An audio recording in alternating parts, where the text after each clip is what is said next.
Hello everyone. आज हम discuss करने वाले हैं कंपास सर्वेइंग से जुड़े हुए कुछ इंपॉर्टेंट टर्मिनोलॉजी जिनके बेसिस के ऊपर ही हम कंपास सर्वेइंग को आगे स्टडी कर पाएंगे। पिछले लेक्चर में हमने कंपास सर्वेइंग के इंट्रोडक्शन के बारे में पढ़ा था। आज हम उन टर्म्स के बारे में जानेंगे जिनको पढ़े बिना हम कंपास सर्वेइंग में आगे नहीं बढ़ सकते। ये topic compass surveying SSC JEE GATE के एग्जाम और अन्य इस प्रकार के एग्जाम्स के लिए बहुत ही इंपॉर्टेंट टॉपिक है। So if you want to completely understand the topic of compass surveying, you must understand the basic terminology used in compass surveying. The first thing that we are going to discuss is meridian. So a meridian is a reference direction used to measure bearing. So if you want to measure the bearing of any line, you have to have the value of a reference axis. You have to have a reference axis through which we can measure the direction of through which reference we can measure the direction of that particular line. So a meridian is a reference direction which is used to measure the bearing of any line. Now, what are the types of meridian? There are basically three types of meridian that can be considered. The first type of meridian is true meridian. The direction of the geographical north-south line is called your true meridian. So Earth has a north and has a south. So if we connect the line between north and south, we'll have the value of true north and true south, and that will give you the direction of our true meridian. It passes through the true north pole of the earth.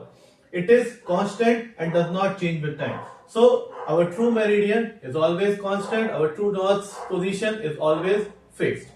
Now moving on, the magnetic meridian. We believe that earth acts as a larger earth has a magnetic field. So since earth has a magnetic field, it has a magnetic north and a magnetic south. The direction in which a magnetic needle points when freely suspended. आप एक magnetic needle को अगर पूरी तरीके से free suspend कर देते हैं, यानी कि किसी एक पॉइंट के ऊपर अगर आपने एक्सिस मैग्नेटिक नीडल को सस्पेंड कर देते हैं इस प्रकार से कि वो किसी भी तरीके के लोकल अट्रैक्शन और किसी भी तरीके के एरर से बची हुई है, तो इन दैट केस वो मैग्नेटिक नीडल हमेशा एक ही डायरेक्शन में पॉइंट करेगी और वो डायरेक्शन आपका मैग्नेटिक नॉर्थ होगा। So the direction in which magnetic needle points when freely suspended is called your magnetic meridian. It's point towards magnetic north pole. तो जैसा मैंने बताया, ये north pole magnetic north pole की तरफ जो है वो पॉइंट करेगी और ये मैग्नेटिक नॉर्थ पोल जो है वो ट्रू नॉर्थ की तरफ नहीं होता है। ठीक है, this is the reference used in the compass surveying. So जैसा कि मैंने बताया कि कंपास सर्वेइंग जो है एक मैग्नेटिक नीडल का इस्तेमाल करता है for the purpose of measuring the bearing.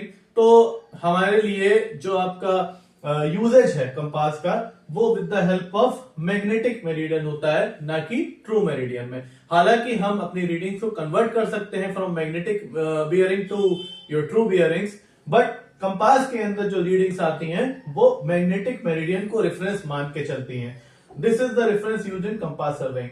Now हमारे पास कभी कभी जो है आर्बिट्रेरी हम लोग मेरिडियन चूज कर लेते हैं, any assume direction chosen for convenience. तो किसी छोटी साइड के ऊपर जहां पे बहुत ज्यादा एक्यूरेसी नहीं चाहिए हो, वहां पर अगर जो है हम कोई आर्बिट्रेरी डायरेक्शन को अपना एक्सिस ऑफ रेफरेंस मान लेते हैं तो वो आपका आर्बिट्रेरी मेरिडियन हो सकता है। तो छोटे मोटे कामों में आपका लैब वर्क में रेफरेंस वर्क के टाइम पर हम आर्बिट्रेरी मेरिडियन को यूज कर सकते हैं, but most of the times हम लोग मैग्नेटिक मेरिडियन का ही इस्तेमाल करते हैं। अब ये अगर जो है आपका मैग्नेटिक मेरिडियन जो है इसकी अगर आप बात करें तो ये जो है ट्रू मेरिडियन के बीच में जो एंगल बनाता है, the angle between true meridian and magnetic meridian, वो आपका मैग्नेटिक डेक्लिनेशन कहलाता है। तो एक बड़ा इंपॉर्टेंट टर्म जो कई बार इस्तेमाल होता है और लोग कंफ्यूज होते हैं वो है आपका मैग्नेटिक डेक्लिनेशन। तो मैग्नेटिक डेक्लिनेशन का एकदम क्लियर कट मतलब यह है कि आपका जो ट्रू नॉर्थ साउथ है अर्थ का, उससे आपका मैग्नेटिक नॉर्थ जो है यानी कि जो आपका mn की वैल्यू है, ठीक है, वो जितना एंगल पर होती है वो आपका मैग्नेटिक डेक्लिनेशन कहलाता है। ये मैग्नेटिक डेक्लिनेशन का जो एंगल है, ये एंगल डेल आपका जो है पॉजिटिव भी हो सकता है और नेगेटिव भी हो सकता है। अगर ये जो है आपका it can either be east declination और वेस्ट डेक्लिनेशन। तो अगर आप यहां पर इस फिगर में देख पाओगे कि अगर आपका ट्रू नॉर्थ से ईस्ट की तरफ है आपका मैग्नेटिक नॉर्थ, तो आपका ये कहलाएगा ईस्ट डेक्लिनेशन और इसमें एंगल आपका पॉजिटिव रहेगा मैग्नेटिक डेक्लिनेशन का।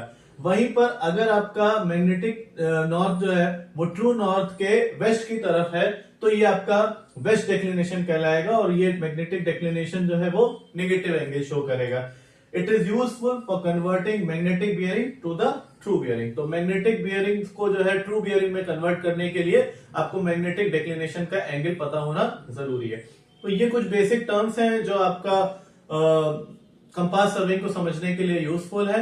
आगे के वीडियो में हम लोग whole circle bearing, quadrantal bearing system और उनके ऊपर बेस्ड कंपास और उनको किस तरीके से एक दूसरे के सिस्टम में कन्वर्ट करना है उसके ऊपर कुछ बेसिक न्यूमेरिकल्स देखेंगे। हमारे साथ बने रहने के लिए धन्यवाद और हम चाहेंगे कि आप हमारा चैनल लाइक करें, सब्सक्राइब करें और इस वीडियो को अपने दोस्तों के बीच में शेयर करें। Thank you.